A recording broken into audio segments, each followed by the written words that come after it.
Namaste. Today is International Yoga Day.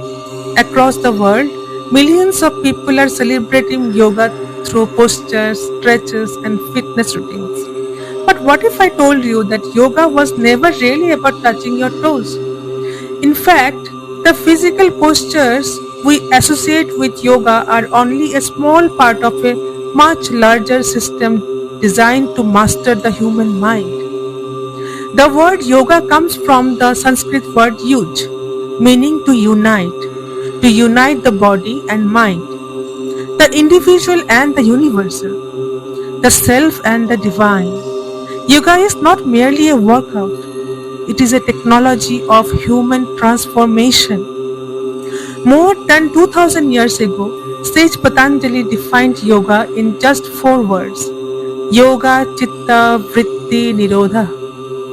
Yoga is the calming of the fluctuations of the mind, not the body, the mind. And remarkably, modern science is now validating many of these ancient insights. Think about this. When you are anxious, your breathing changes. When you are angry, your breathing changes. When you are calm, your breathing changes. Ancient yogis noticed something profound. If emotions can change our breathing, perhaps breathing can change our emotions too. This question gave rise to pranayama. Pranayama is far more than a breathing exercise.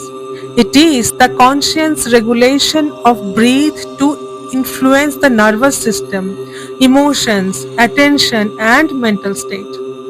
Different pranayamas such as Nari Shodhana, Brahmari, Ujjayi, Kapalbhati, and Vastrika have been used for centuries to cultivate calmness, clarity, focus, energy, and emotional balance.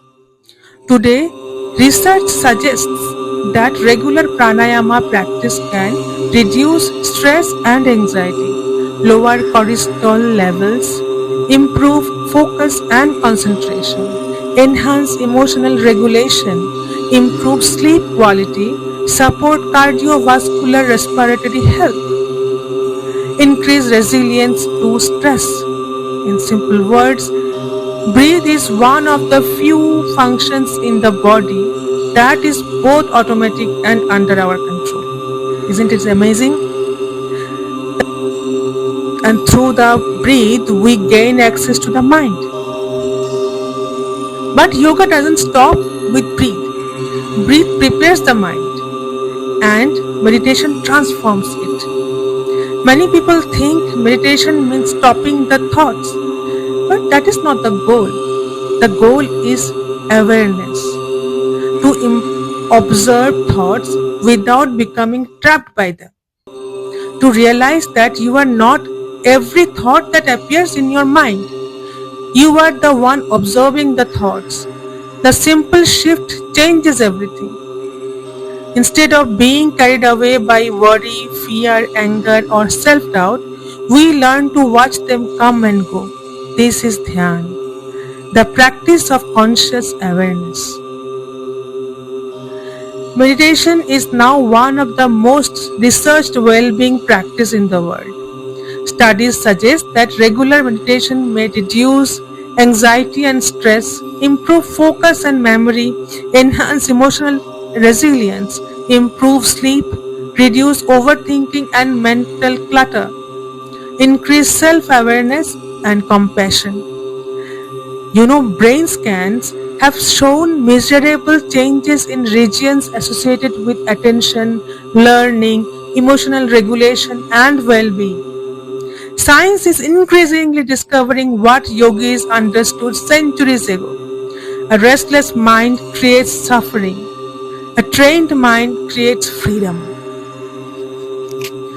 Yoga begins with the body, moves through the breath, deepens through meditation, and ultimately leads to self-realization. The goal of yoga is not flexibility, it is freedom.